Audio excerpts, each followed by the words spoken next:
Oi, gente, bom dia. Oi, Bru, bom dia. Todo mundo ouvindo direitinho? Beleza. A gente vai começar na página 103. Todo mundo tem aí?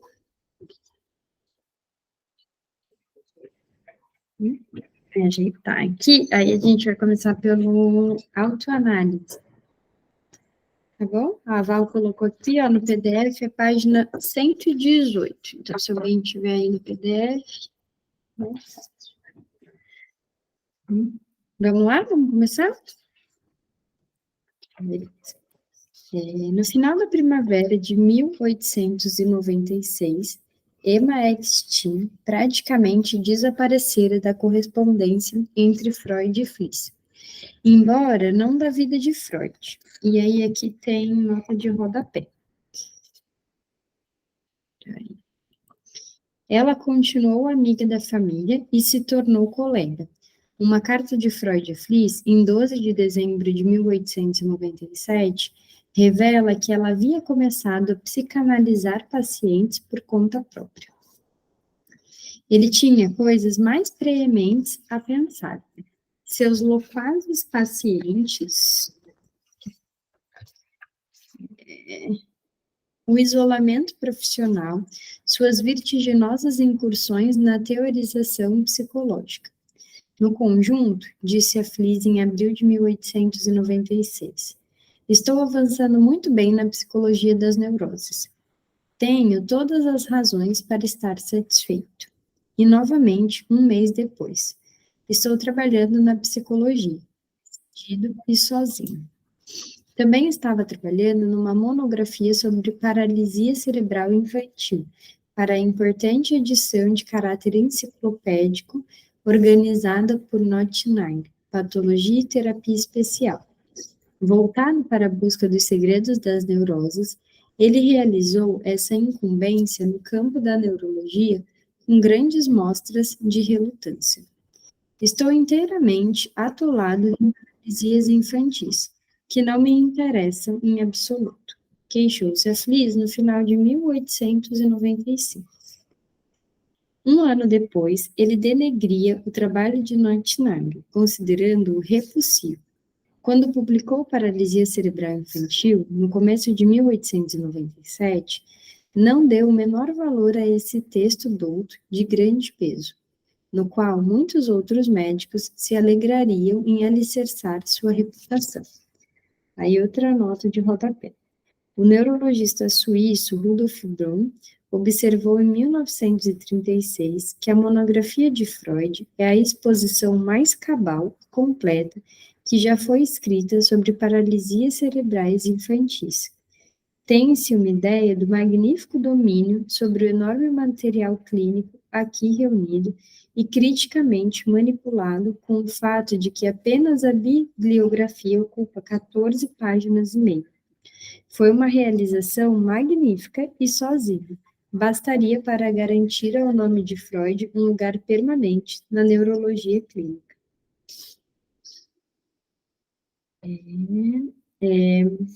Mas, na primavera e no verão de 1896, seu pai esteve à morte. E isso foi muito mais absorvente para Freud do que seus afazeres neurológicos, e até mesmo do que as neuroses. Meu velho pai, 81 anos, informou a Fliess no final de junho de 1896. Está em Baden, uma estância a meia hora de Viena, no mais frágil estado, com insuficiência cardíaca, paralisia da bexiga e coisas semelhantes. Todos os planos de Freud para o verão, inclusive um encontro com Fliess, tornaram-se incertos. Realmente creio, escreveu ele 2 semanas depois, que são seus últimos dias. Ele ansiava por encontrar com Fliess e novamente viver com o coração e a mente juntos, mas não se atrevia a sair das proximidades. A morte iminente de seu pai comoveu Freud, mas não o deprimiu. Não reluta em admitir seu merecido descanso. como ele próprio o deseja. Ele era, acrescentou Freud, usando o lúgubre pretérito enquanto Jacob Freud ainda respirava. Um ser humano interessante, interiormente muito feliz. E agora estava partindo com decência e dignidade. Em agosto, houve uma certa melhora temporária. Um último bruxelar da chama vital. E Freud pôde tirar umas curtas férias. Mas em 23 de outubro, Jacob Freud morreu, sustentando-se corajosamente até o fim, pois, de modo geral, era um ser humano fora do comum. Não era momento de apreciações críticas equilibradas. Um homem que apanhara seu gorro da sarjeta e não conseguira se sair bem em Viena foi afetuosamente esquecido. Por algum tempo, Freud sentiu apenas orgulho pelo pai. Mas a inevitável reação se manifestou. Ele sentiu dificuldades até em escrever cartas. Por alguns desses obscuros caminhos por trás da consciência oficial, escreveu ele, agradecendo as condolências de Fliss. A morte do velho me comoveu muitíssimo. Eu o estimava profundamente, entendia-o muito bem, e ele teve grande efeito na minha vida, com sua típica mescla de profunda sabedoria e sua fantástica despreocupação. A morte de seu pai, acrescentou Freud, tinha redespertado todo o passado em seu íntimo. Agora sinto-me totalmente desenraizado. Dificilmente seria esta a reação típica de um filho de meia-idade contemplando o fim de um pai idoso que tinha sobrevivido muito tempo a si mesmo.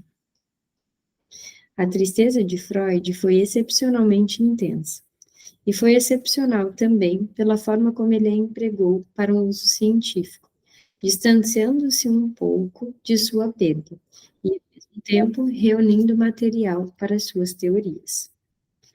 Um fenômeno que Freud observou em si mesmo durante esses dias de pesar e mencionou foi a culpa do sobrevivente. Aqui tem nota de rodapé. Freud escreveu numa carta sobre a autorrecriminação que regularmente surge entre os sobreviventes. Ele confirmou dramaticamente sua existência alguns anos depois, em 1904. Ao visitar a Grécia pela primeira vez, teve uma curiosa impressão de perder o senso de realidade. A Acrópole era realmente como ele aprendera na escola? Sua presença ali não era boa demais para ser verdade? Muito depois, ao analisar sua experiência, que o intrigou por longo tempo, ele a relacionou com um sentimento de culpa. Ele havia superado seu pai, e isso, de certa forma, era proibido. Freud descobriu em sua autoanálise que vencer batalhas edipianas pessoais é tão perigoso quanto perdê-las. As raízes de seu conhecimento remontavam aos dias imediatamente posteriores à morte do pai, quando ele passou seus sentimentos para a teoria. A acusação de que Freud sempre estava trabalhando tem alguma veracidade. Aqui todo mundo sabe o que é essa culpa do sobrevivente? Já ouviram falar sobre isso? Não? É aquela questão do sofrimento por estar vivo e de continuar a vida mesmo após a morte, então, de alguém. Até estava lembrando agora, né, eu tive alguns lutos na minha vida, mas alguns foram mais fáceis e outros mais difíceis, né? Mas quando eu perdi meu primo, a gente tinha a mesma idade, né? Ele é 3 meses mais velho do que eu. Então, a gente tinha 17 anos, e aí o sonho dele era tirar a habilitação.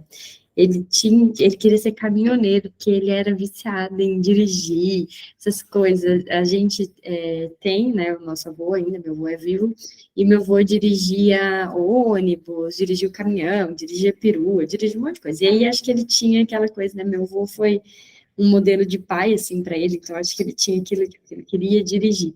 E aí uma das coisas mais difíceis que eu fiz na vida foram as aulas de habilitação. E não difíceis porque eu não sabia, né? Eu dirigia tudo, mas era muito difícil seguir e fazer aquilo que nunca tinha sido meu sonho, mas que era o sonho dele.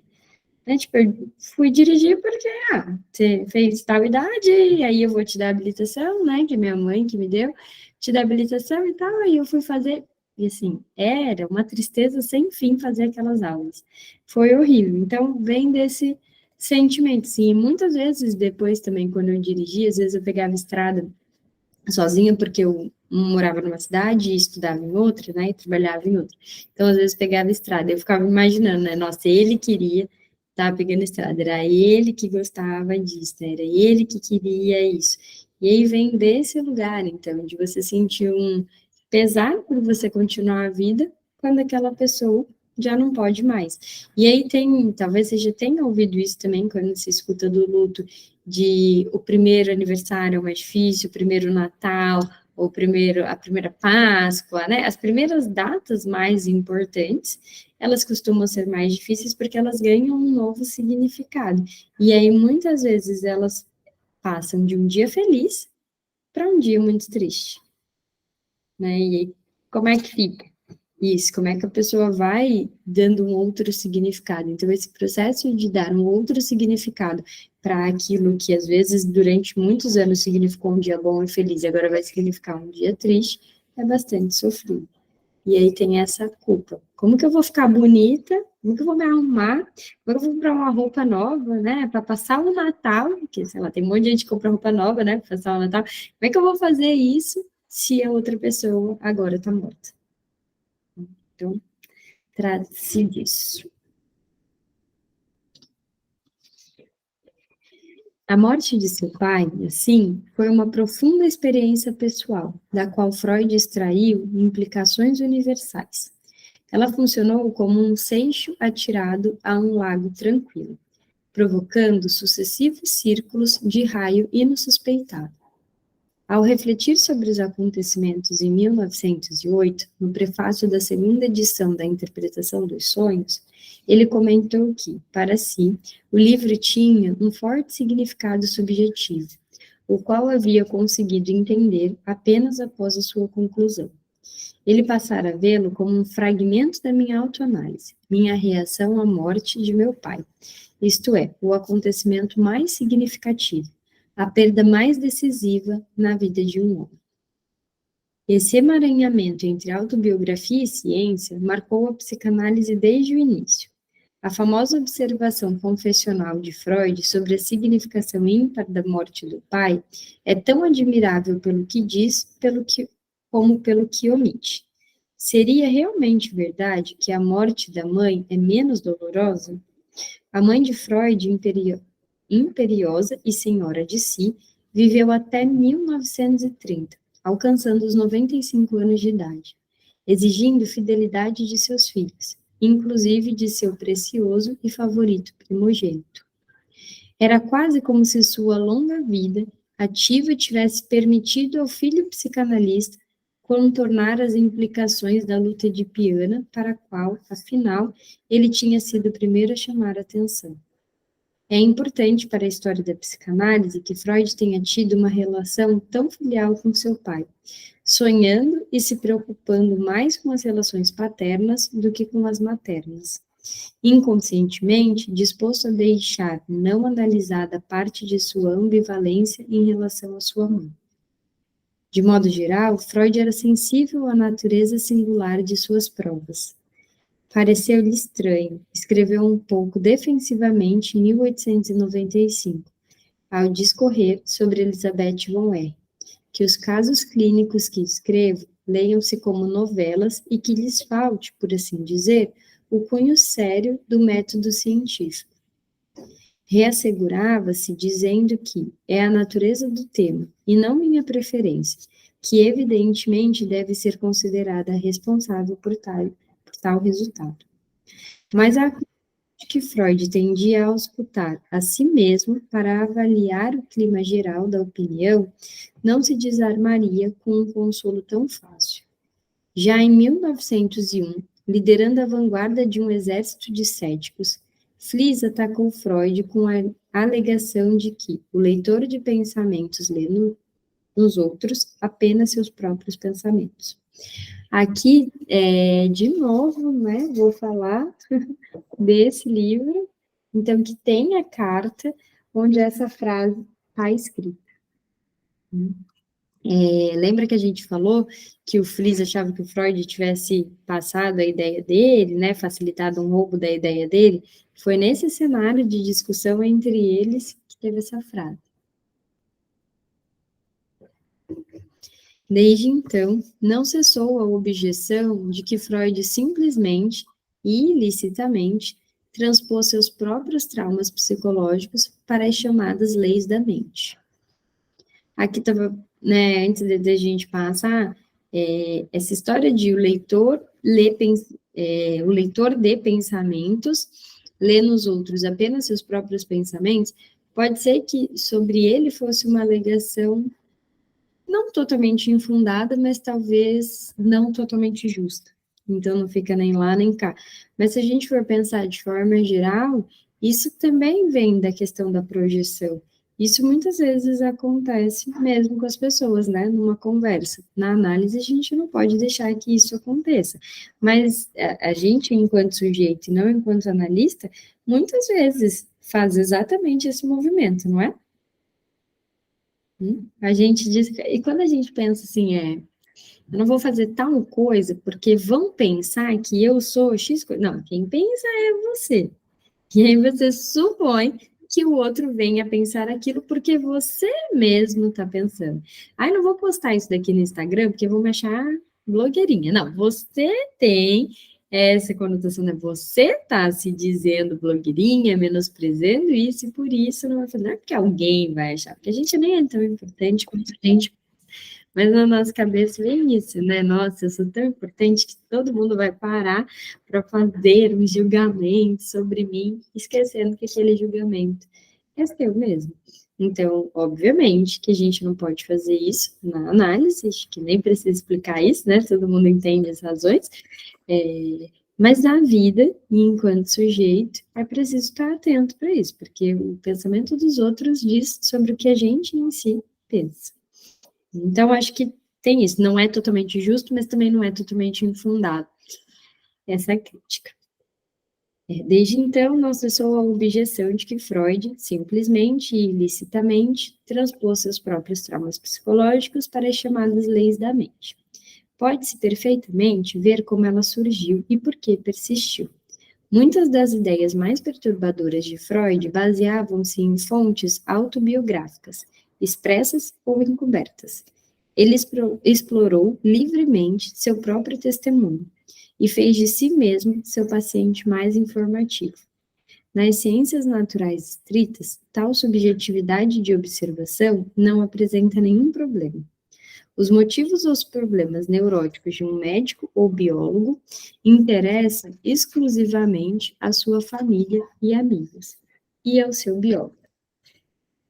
A validade de suas conclusões pode ser determinada por testes objetivos, pela reprodução de suas experiências ou por um novo cálculo das cadeias de seu raciocínio matemático. Em termos ideais, dever-se-ia manter com a psicologia o mesmo procedimento rigoroso. O que deve interessar ao estudioso de psicanálise, em última análise, não é se Freud tinha ou imaginava um complexo de Édipo, mas se sua asserção de que este é o complexo pelo qual todos têm que passar pode ser comprovada pela observação independente ou experiências bem feitas. Freud não considerava suas experiências pessoais como automaticamente válidas para toda a humanidade. Ele confrontou suas ideias com as experiências de seus pacientes e, mais tarde, com a literatura psicanalítica. Passou anos elaborando, refinando, revendo suas generalizações. Seus famosos casos clínicos refletem vivamente seu compromisso simultâneo com a individualidade e a generalidade. Cada uma delas retrata um paciente irreprodutível, que, ao mesmo tempo, pertence a uma categoria de casos. Assim, Freud reconhecia que ninguém, nem mesmo ele, é todo mundo. Inclusive, adorei essa frase, né? Mas, inclusive, algo que eu ia falar é que quem lê os textos dele, né, que estuda, se aprofunda, vai perceber que em vários textos ele deixa em aberto essa questão de, ó, isso daqui foi onde eu cheguei. Não quer dizer que alguém não possa ter um olhar diferente, uma experiência diferente, ou que possa vir a acrescentar muito mais coisas sobre isso. Um texto, são vários, tá? Que tem isso, mas agora fresco na minha cabeça um texto que tem isso, porque foi o que eu estudei com o pessoal lá do Conectados nessa última semana, Contribuições para a Psicologia da Vida Amorosa. Na segunda parte, que se chama sobre a mais geral degradação da vida amorosa, inclusive, excelente texto para vocês pensarem a problemática das situações que estão sendo divulgadas na mídia agora, que a gente pensa que algumas são fofocas, outras casos de crime, como, por exemplo, as traições, né? Luísa Sonza foi traída, Neymar traiu de novo a mulher grávida, e teve o caso da masturbação, né, coletiva lá, esqueci o nome que deram para aquilo, mas enfim, desse crime. E se vocês quiserem se aprofundar nessa temática, dessas questões que estão acontecendo agora, leiam esses textos do Freud. Lá no Conectados é justamente isso que a gente está fazendo agora nesse momento, né, estudando essas três partes do texto, e aí a gente teve uma discussão bastante importante sobre todos esses eventos que vinham acontecendo, e aí o Freud, ele fala do homem se relacionar com as mulheres de uma maneira que ele classifica as mulheres em dois lugares.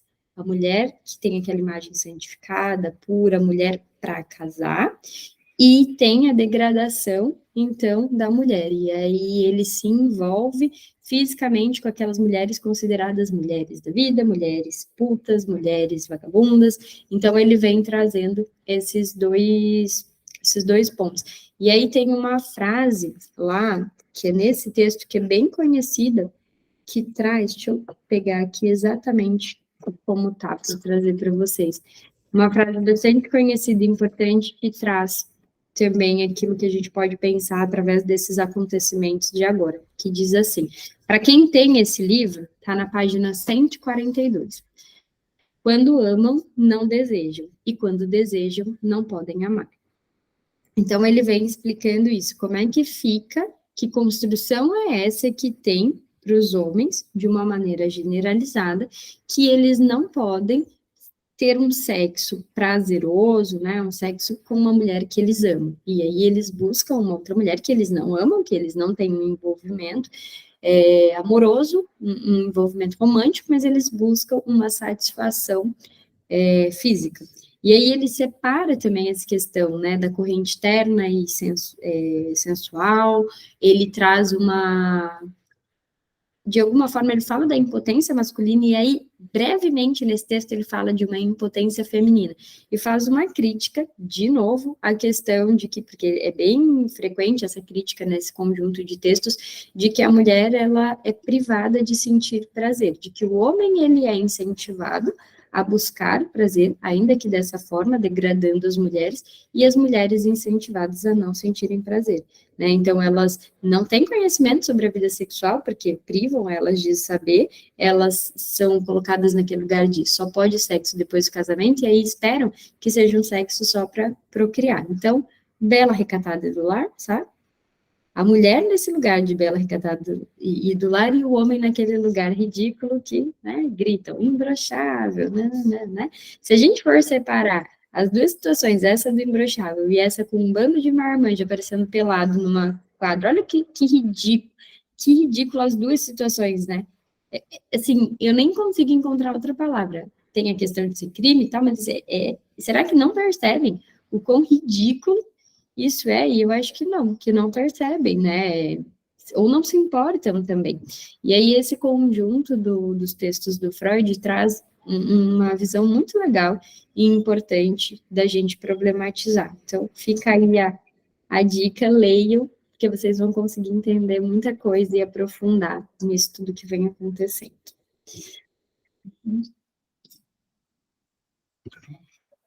E aí, só para deixar claro também, né, a gente entrou super nessa discussão, mas é porque no final desse texto ele vai trazer embora eu esteja dizendo isso de uma maneira generalizada, é importante que novas pesquisas sejam feitas e novos questionamentos, porque isso foi onde eu cheguei. Talvez existam outras coisas. Então, esse é um exemplo de texto que ele faz isso, mas ele faz isso em muitos outros. Mas, com a devida cautela, levando em conta as variações que fazem cada indivíduo exatamente o que ele é, um indivíduo, Freud estava disposto a ler sua própria experiência mental para melhor entender a de seus semelhantes. Embora decidido a manter sua privacidade e avesso a revelar sua vida íntima a estranhos, ele cedeu à pressão, em prol de sua ciência, de ser indiscreto a seu próprio respeito. Foi simplesmente mais uma fonte de material. Freud esperava limitar seu caso ao puro valor de prova psicanalítica e ao poder explicativo de suas formulações. Se ele considerou a perda do pai como a perda mais decisiva que poderia sofrer, o impacto de tal tragédia devia e podia ser drasticamente diferente em outros indivíduos. Mas a origem privada de suas convicções não inibiria Freud de desenvolver uma teoria sobre o luto, e de modo ainda mais amplo, uma teoria sobre drama familiar ubíquo, com seu enredo sempre variado, mas em larga medida previsível, de desejos, gratificações, frustrações e perdas, muitos deles inconscientes. E aqui fica também a indicação, né, de Luto e Melancolia, acho que todo mundo conhece. É um texto bastante fácil, assim, a leitura, sabe? Claro que fácil, não quero dizer que seja muito fácil, porque nenhum dele é muito fácil, porque são tantas camadas, né? Então, a princípio pode até parecer, mas quando você para para estudar, todo o texto dele tem uma dificuldade, né? Tem algo para gente sempre aprofundar e questionar mais. Assim, é um texto bom de ler, sabe? Um texto fluido. A leitura do Freud em si traz isso, né? Não dá para a gente comparar com a leitura de Lacan, por exemplo, né? Que a gente fica, assim, um pouco louco pensando, meu Deus, não é possível, ele estava louco quando ele escreveu essas coisas. Vamos lá. A morte de seu pai, em outubro de 1896, proporcionou a Freud um vigoroso impulso para edificar a estrutura que ele começava a transformar na obra de sua vida. Mas, antes que pudesse se beneficiar plenamente de sua dolorosa perda, Freud precisou corrigir um sério passo em falso que dominara seu pensamento em meados dos anos 1890. Teve que desfazer da chamada teoria da sedução, a asserção de que todas as neuroses são resultantes do abuso sexual de uma criança praticado por um adulto, geralmente pelo pai. Aqui, nota de rodapé. Embora a maioria das vítimas de tais investidas fossem meninas, tão poucos meninos, como sabia Freud, estavam a salvo delas. Em 1895, quando estava no auge de sua confiança nessa teoria, ele disse a Fliess que um de seus pacientes neuróticos deu-me o esperado, choque sexual, ou seja, abuso infantil com histeria masculina. Ele escreveu para o Fliess em 2 de novembro de 1895. Inclusive, tem um texto, agora me fugiu, gente, qual é o texto? Se alguém souber, pode dizer aí. Mas que ele estava, né, ele tinha essa ideia, eu acho que até numa carta para o Fliess, e aí ele traz de que não é possível que seja sempre através de um abuso. Claro que pode acontecer também dessa maneira, mas não é possível que seja sempre, que todos os pais sejam estupradores, né, que todos os pais sejam abusadores. É preciso investigar porque tem alguma outra coisa que vai além disso. Então ele acreditava, né, em algum momento, e aí ele até fala, então se todos eles foram, meu pai também foi? E aí ele começa a criar uma outra teoria a partir desse questionamento. A teoria da sedução, com todo o seu inflexível alcance, parece intrinsecamente implausível. Apenas uma fantasia, como Fliess a aceitaria e aplaudiria.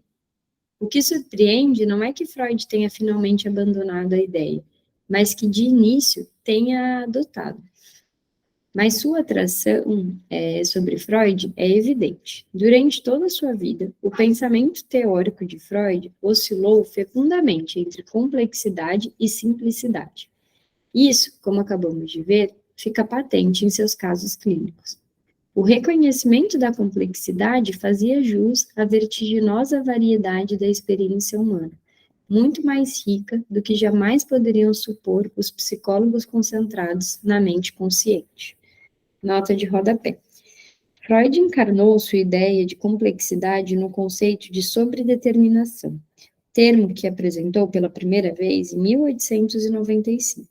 Os sintomas, os sonhos ou outros produtos da mente inconsciente têm necessariamente várias causas, oriundas da hereditariedade e do meio ambiente, de predisposições e de traumas. Tais produtos tendem a condensar uma diversidade de impulsos e experiências e manifestações enganosamente simples. Em contraposição, Freud também acalentava o ideal de simplicidade. Seu objetivo na pesquisa científica era conseguir a redução de ocorrências mentais aparentemente heterogêneas, a poucas categorias bem definidas.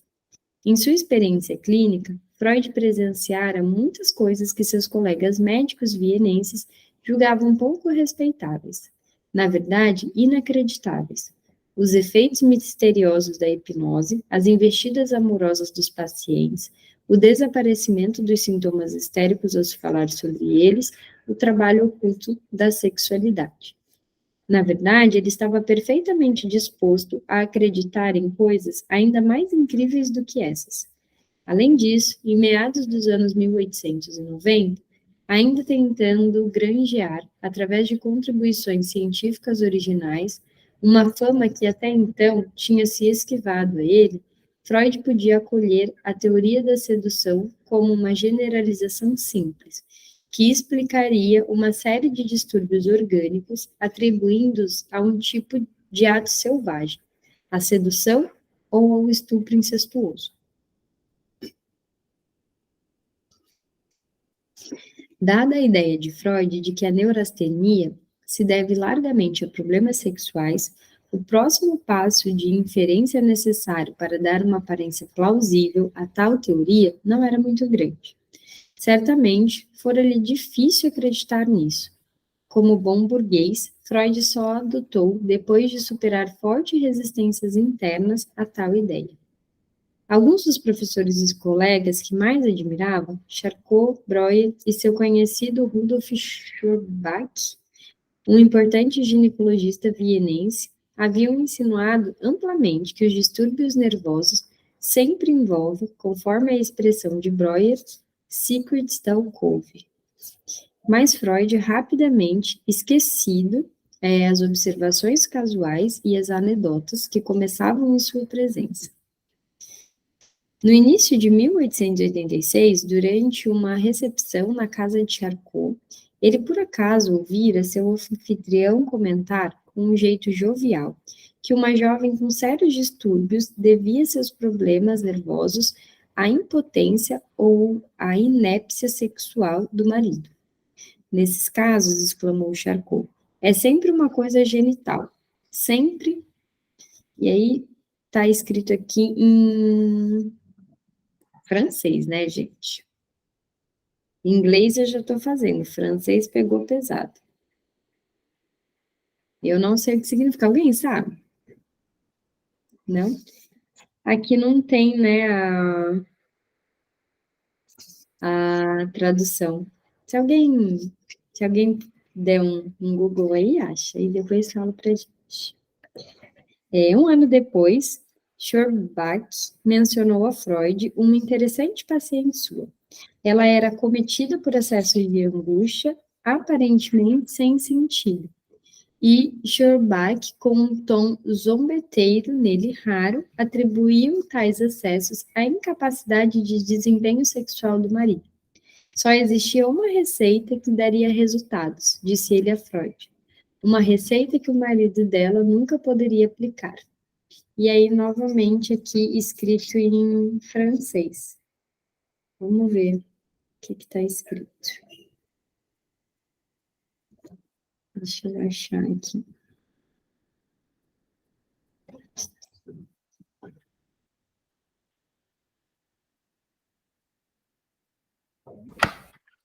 A primeira parte que a gente tinha pulado anteriormente, a tradução está assim: em tais casos, é sempre a coisa genital, sempre. Então, mas não sabiam, né, que era a sexualidade, tipo, a coisa genital, parece que eles sim, parece que levam para a questão do sexo só, né? Aqui é, a dosagem normal peniana é repetida, nessa página 108. Gente, acabei de descobrir uma função no iPhone que eu achei muito legal, viu? Olha só, é só a gente abrir o tradutor, colocar na câmera, eu achei que tinha que tirar uma foto e selecionar. Não, tu coloca na câmera, aponta pro lugar e aí na tela mesmo aparece a tradução. Vocês sabiam disso? Então, não sabia disso. Olha, adorei. Que legal. Ai, gente, eu sou péssima de tecnologia. Descobri um negócio, né? Parece, uau, acho que um monte de gente já devia saber. Muito interessante. Então, eu acho que dá para a gente fazer essa crítica, né? Que com certeza vai estar mais explicado ao longo do texto, mas eles parecem levar a questão de o sexo em si. E aí, talvez também a gente consiga trazer para uma ideia contemporânea. Quantas vezes a gente não escuta que gente feliz não enche o saco, mas gente feliz num sentido, né, nessa conotação sexual mesmo, de se a pessoa transa, então pronto, tá tudo certo. Ah, isso daí é falta de sexo. Ai, aquela péssima. Ah, e aí, a mulher dormiu lá de calça jeans? Olha, olha, vocês já ouviram isso em ambiente de trabalho, né? A gente escuta essas palhaçadas. Mas assim, olha só, né? 1890, 2023. Tem uma longa construção pela frente, porque isso aqui, que estava numa rodinha, né? Ele até coloca aqui essa palavra, zombeteiro. Então, num sentido de, o que falta para ela é sexo. Assim como hoje ainda acontece em rodinhas, né? Fulana tá assim porque não anda transando por aí. Então, o Freud, ele sai desse lugar, né? Não é que ele não fala sobre a sexualidade, porque o tempo inteiro fala, mas ele não fala só sobre sexo, como ainda hoje também é acusado, né? A psicanálise é aquilo que só quer saber de sexo. Não é, né? Esses juízos precipitados e mundanos, de forma alguma integrados numa explicação geral das disfunções mentais, trabalharam silenciosamente em Freud até cerca de 1893, quando estava preparado para incorporá-los a uma teoria das neuroses. Sabemos que, num apontamento enviado a Fliess em fevereiro daquele ano, Freud exprimiu sucintamente o desejo de formular e verificar a proposição de que a neurastenia, a rigor, só pode ser uma neurose sexual. Naturalmente, nos casos clínicos com que contribuiu para os estudos sobre a histeria, ele havia insinuado, ainda que às vezes de uma maneira um tanto indistinta, que os sintomas de seus pacientes tinham origens sexuais. Quando começou a refletir sobre a participação da memória na formação das doenças nervosas, Freud remontou à agressão mental ou física responsável por elas até os primeiros anos de vida de seus pacientes. As neuroses atuais, neuroses causadas pelas experiências em curso, ao invés de experiências remotas, estavam perdendo rapidamente o interesse para ele. Já lhe comuniquei o grande segredo clínico, oralmente ou por escrito? Perguntou a Fliess em outubro de 1895, quando ainda estava mergulhada em seu projeto. A histeria é a consequência de um choque sexual pré-sexual. A neurose obsessiva é a consequência de um prazer sexual pré-sexual, que posteriormente transforma-se em autorrecriminação. Importante aqui também, né? Vamos grifar.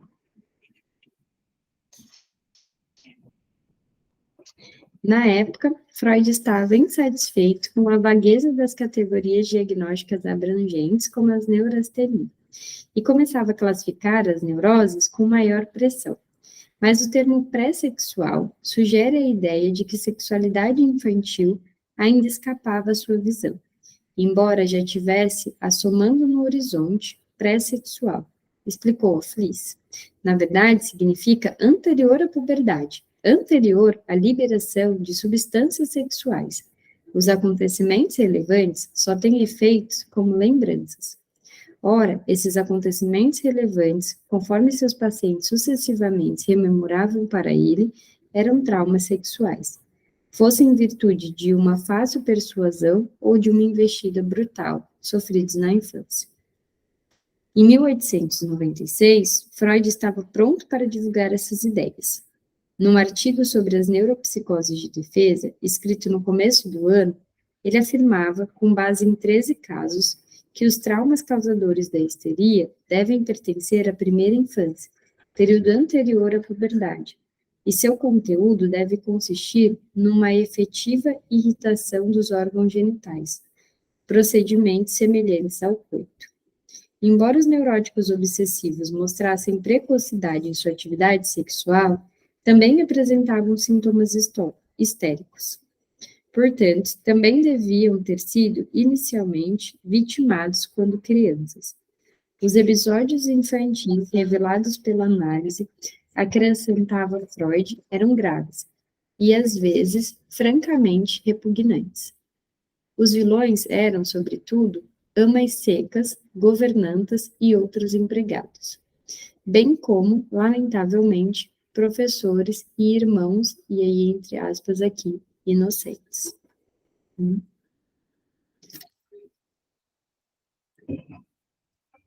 No mesmo ano, em 21 de abril, apresentando uma conferência à Associação Local de Psiquiatria e Neurologia sobre a etiologia da histeria, Freud defendeu essa teoria da sedução perante um público profissional seleto. Todos os ouvintes eram especialistas nos retorcidos desvios da vida erótica. O grande Richard von Krafft-Ebing, que escolhera a psicopatologia sexual como sua especialidade, presidia a mesa. Na conferência, Freud apresentou seus argumentos de maneira viva e extremamente hábil. O estudioso da histeria, disse ele, é como um explorador que descobre ruínas de uma cidade abandonada, com muros, colunas e placas cobertos de inscrições apagadas.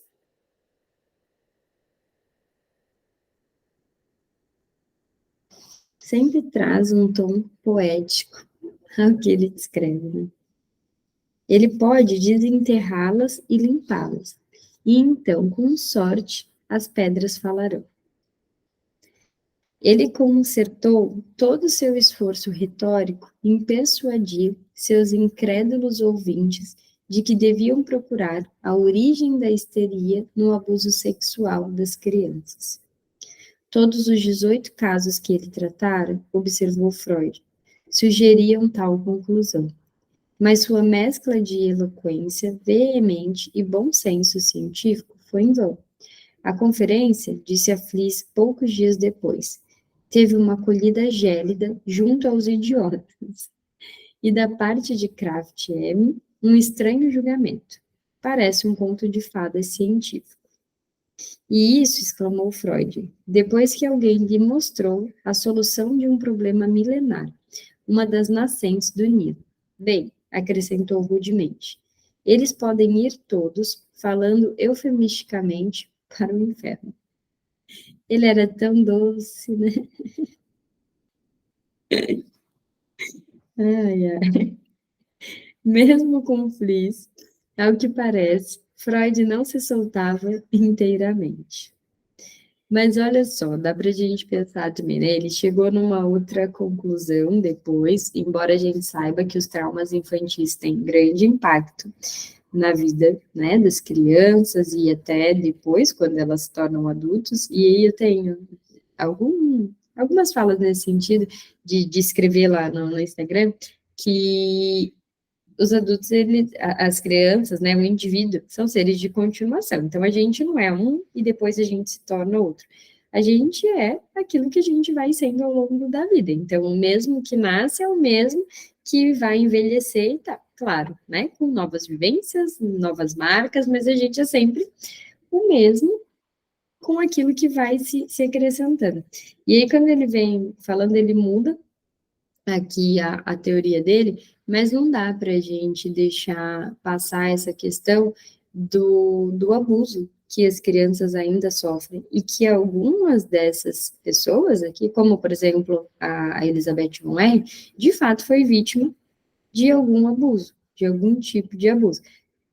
Não é que todo mundo passa por um tipo de abuso, como ele acreditou em um certo momento, mas também não quer dizer que ninguém passe, né? Existe, sim, aqueles que sofrem a partir de um abuso, né?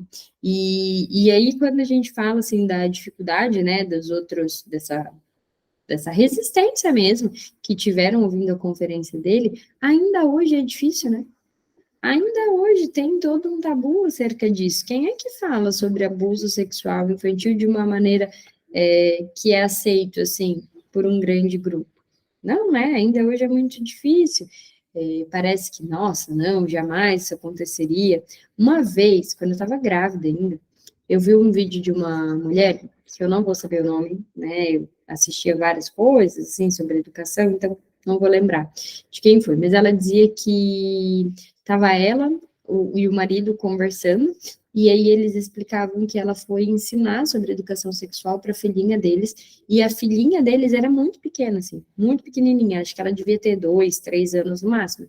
E aí ela explicava que ninguém podia mexer, e aí ela trazia, né, as partes íntimas, então, na sua vagina, no seu ânus, e aí ela dizia também da importância da gente nomear com o nome certo do órgão, mas também com todas as outras, então chama de pepeca, chama de bumbum, chama disso, né, de periquita, para a criança conhecer as várias nomenclaturas que possa ter, né, então as partes do corpo dela. Ela falou, olha, eu ensino para minha filha, e aí eu trago para ela a importância dela nunca deixar ninguém mexer, né, inclusive o pai. E aí perguntaram, então era tipo uma entrevista, como que o pai se sentia diante da mãe, ensinando a própria filha dele a se defender dele mesmo. E aí ela trazia a questão de que não era se defender do pai em si, era se defender de um homem. E que se ele não fizesse aquilo, então ele não tinha que se preocupar com o que ela estava falando.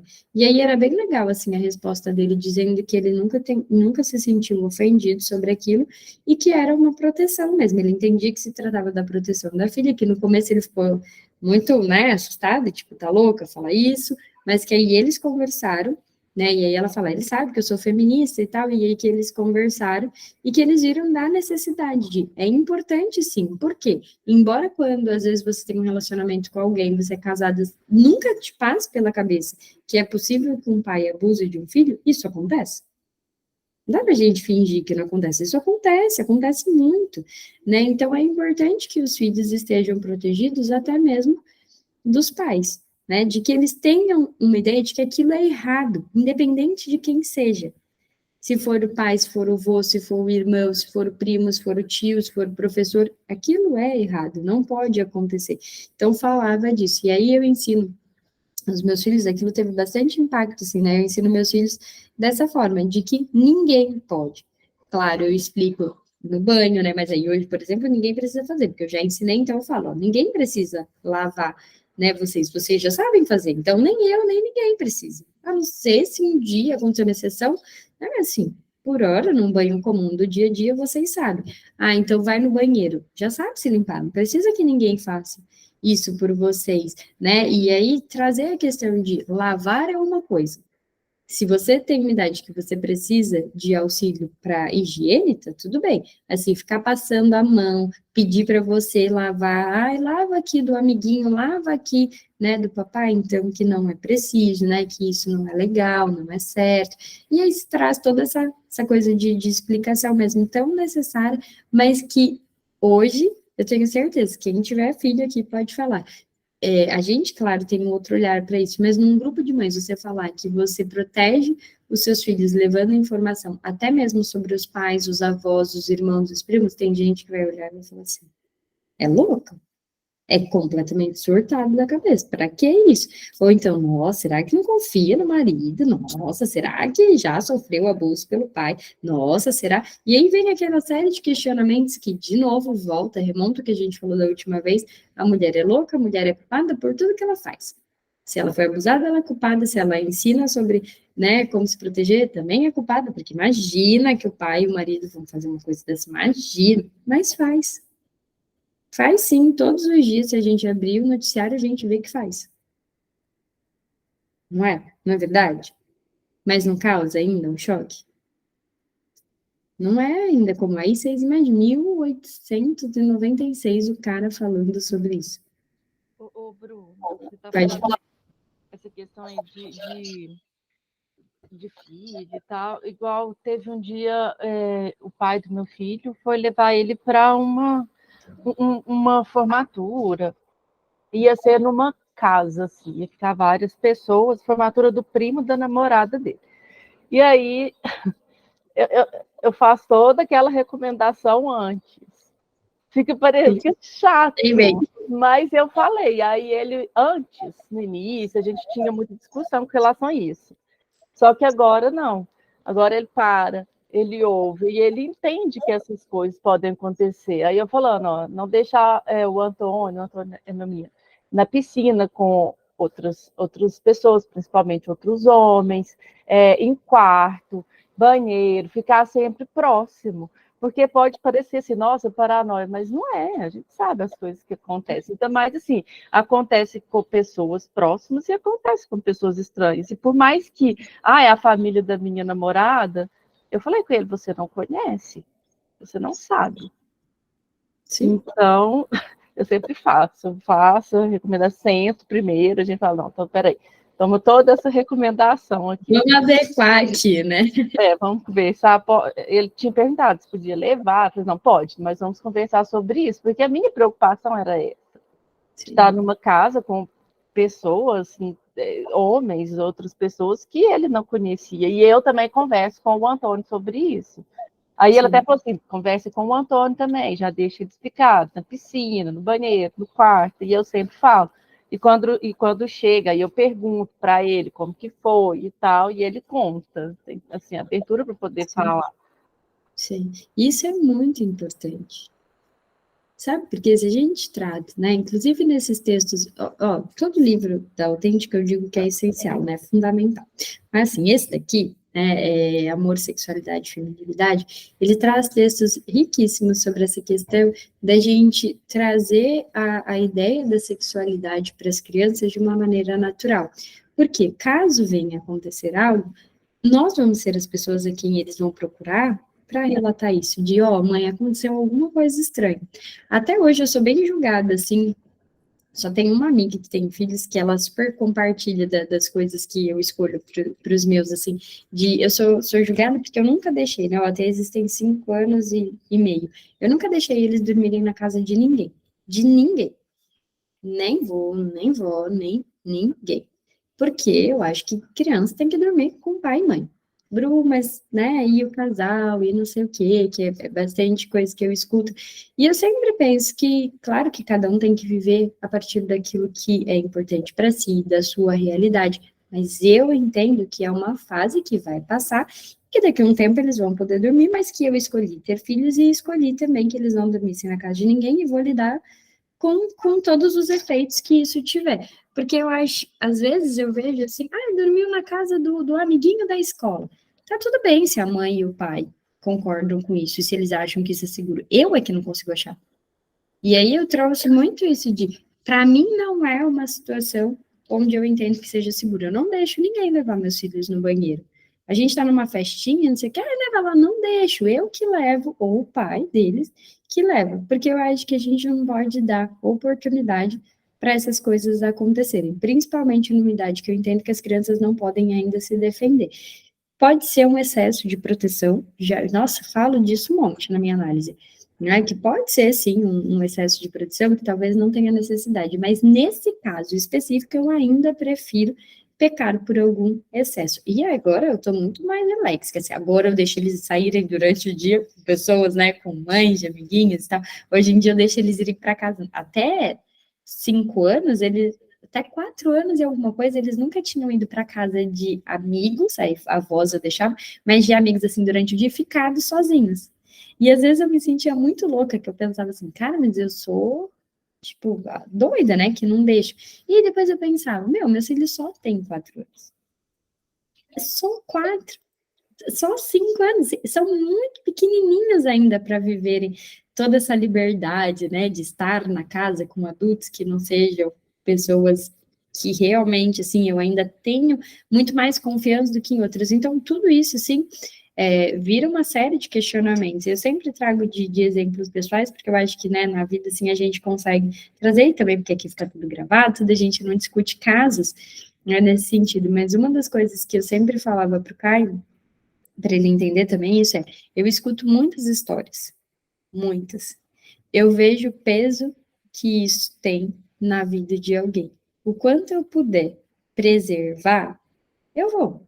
Talvez eu esteja pecando por um excesso, tento que não seja dessa maneira, mas eu sei os efeitos que isso tem. Então eu vou tentar preservar, e aí sempre com muita informação. E hoje, que eu acho que assim, eles estão caminhando ali para os 6 anos, que eu acho que eles têm uma capacidade de compreensão, ainda não total de defesa, porque total a gente nunca vai ter, de compreensão, eu já consigo deixar muito mais leve isso, porque hoje eles sabem que não pode mexer neles, não pode tocar no corpinho deles, né? Não pode, eles sabem muito bem definir os limites. Até é engraçado que às vezes eles falam assim: não, mamãe, não.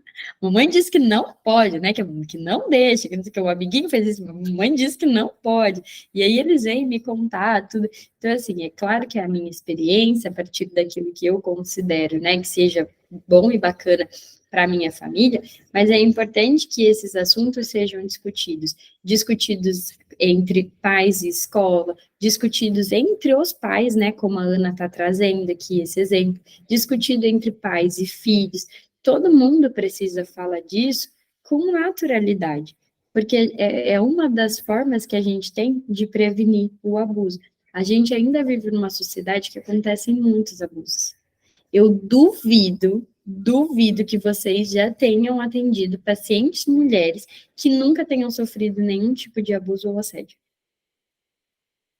A gente mesmo, se for pensar, né? Claro que ninguém precisa abrir aqui e dizer daquilo que foi uma experiência, às vezes, traumática. Tal. Mas tem alguma mulher que nunca sofreu nenhum abuso, nenhum assédio? Não é comum de ver, né? A Ô, gente não Bruna, acha. nesse livro aqui mesmo, ele fala num texto aqui sobre qual a idade, né? Que fala sobre o esclarecimento sexual das crianças. Nesse aqui. Nesse, fala. Aí perguntam para ele qual a idade, assim, aí ele fala disso, até de ficar escondendo, desperta muito mais interesse na criança em saber. Então, tratar aquilo como se fosse natural. Porque desde o Antônio bebezinho, eu sempre falava com ele, agora eu vou fazer isso, agora eu vou fazer aquilo. E sempre falei, quem poderia, às vezes, limpar e tal. Essa questão de falar com o pai, às vezes ele vai para lá, eu falo com ele, amigo, eu lembro de ler uma entrevista de um moço falando como que foi um amigo do pai, da mãe, quando abusou dele, e aí como que ele carregou aquilo para o resto da vida. E eu lembro que eu fui, isso aí tem muito tempo, eu fui e mandei para o pai do Antônio, para ele ler. Então, isso também já, eu falei assim, lê isso aí, é amigo? Tá, era amigo íntimo deles. Então, a gente tem que ficar... eu não acho, igual você falou assim, de não deixar a criança ir para casa de outras pessoas. Eu também tenho isso, eu também fico pensando nisso. Eu sei o que pode acontecer na minha casa, mas eu não sei o que acontece. Pode ser um excesso de zelo, mas, dessa forma, essa questão de abuso sexual, eu acho que não tem, assim, um excesso. Eu acho que é um cuidado que a gente tem que ter. Igual um dia também eu fui numa churrascaria com a minha irmã, ela deixando a minha sobrinha ir ao banheiro sozinha. E muito cheio. Eu falei assim, mas você não acompanha e tal? Ela, não tem problema. Aí eu falei com ela, eu acho que tem. Porque o banheiro era um banheiro assim, não são dois, é um só. A pessoa pode entrar, ver a criança entrando, entra, e a gente não vê. Então, Aqui assim, em Santos tem 2 casos que repercutiram, assim, na verdade 3 casos que repercutiram nesses últimos anos, que foram bem chocantes, assim, para o pessoal, né? Não sei se isso ficou conhecido pelo Brasil inteiro, assim, se foi noticiado, mas aqui em Santos, por ter acontecido aqui, foi muito forte. Um caso que, acho que foi na cidade de São Vicente, um menino de 10 ou 12 anos, alguma coisa assim, quer dizer, já grande, né, já com idade, ele entrou no banheiro, e assim, é um corredor no shopping, ele entrou no banheiro e o pai estava na loja do lado, grudado com esse corredor. Tinha um homem dentro do banheiro, e aí estuprou esse menino. Isso foi, assim, uma coisa, nossa, tipo, dentro do shopping, no meio do dia, sabe, uma coisa que o cara deixou o filho no banheiro com 10, 12 anos, né, grande, mas aconteceu. Um outro caso foi também de um menino, e aí esse eu acho que tinha 6 anos, dentro de um clube, a mesma coisa, né, os pais estavam no clube, o menino foi no banheiro, sozinho, e aí tinha, então, alguém lá, um homem também, né, sempre um homem, a gente, né, claro, não todas as vezes, mas 99% das vezes, foi um homem lá e também abusou desse menino. E um outro caso que aí também foi, assim, uma coisa que você pensa, meu Deus, como pode, né? Um casal tava com um filho, esse eu não lembro quantos anos tinha, mas era bebê, tava com o bebê no carro, e aí eles deram carona para um amigo. Esse amigo, se eu não me engano, ele era até jogador de futebol, ele era uma pessoa conhecida, assim, acho que também por isso que viralizou. Ele começou a abusar do menino com os pais no banco da frente. Tipo assim, é óbvio que ele ia ser visto, mas ele não conseguiu não fazer, né? Então ele começou, sentou o menino no colo dele e começou, então, manipular ali, né, e se masturbar. E, obviamente, os pais viram, tá? E foi caótico, assim, né, toda a situação. Então, são casos, assim, que ficaram muito conhecidos, e eu vi que alguém colocou aqui no chat, né, de ser mais, como é que se diz, gente? Mas, assim, acontece mais por pessoas próximas do que por alguém desconhecido. Por quê? Porque eles vão ganhando a confiança da criança até que isso possa vir a acontecer. Então, como a gente está trazendo aqui, assim, é preciso que a gente também não fique nesse lugar de eu sou louca por eu estar informando meu filho dos perigos. É extremamente necessário e urgente que a gente faça isso, para a gente quebrar esse ciclo social de abusos, para que pelo menos eles tenham a chance de alguma defesa e a chance também deles falarem isso. Hoje, né, eu tenho que encerrar, porque tenho que levar peticos para a escola, mas assim, só para a gente trazer um último questionamento, assim, hoje, na clínica, eu já atendi diversas mulheres que tiveram a primeira narração, né, se pode dizer assim, a primeira vez que elas compartilharam com alguém sobre um abuso dentro do consultório, porque elas nunca tiveram coragem, né, de contar isso em outros lugares. E isso traz uma marca muito importante para elas. Isso é um trauma extremamente significativo na vida delas, e elas recorrem, então, à análise com aquela angústia, e aí elas vão circulando, né, gente, de todos os problemas e dores, às vezes em relacionamentos, de autoestima, de confiança, tudo, elas vão circulando aquilo até que elas chegam nisso de, eu preciso contar que tal coisa aconteceu. Olha, eu nunca contei para ninguém, você é a primeira que está me ouvindo falar sobre isso, né? E aí, muitas das vezes, acho que a grande maioria das vezes se eu contasse, falariam que eu era culpada sobre aquilo. Se eu contasse, não acreditariam em mim. Quando uma criança sabe que a mãe ou o pai, eles sabem que aquilo é possível de acontecer, naturalmente eles vão sentir mais confiança de dizer, olha, aconteceu, né? É preciso fazer alguma coisa. Então, nunca é demais a gente informar uma criança, sempre considerando a idade, falando de uma maneira lúdica, dentro daquilo que ela pode compreender, mas é sempre importante levar essa informação, tá bom? Quem então tiver muito, né, a fim de estudar esse tema, ó, fica super minha recomendação desse livro. Tem textos riquíssimos que vão ajudar a gente a pensar em todas essas questões aqui. É fundamental. Tá bom, gente? Obrigada por mais uma quinta. Eu amo estar aqui com vocês. Obrigada pela presença. Um beijo, até semana que vem. Tchau.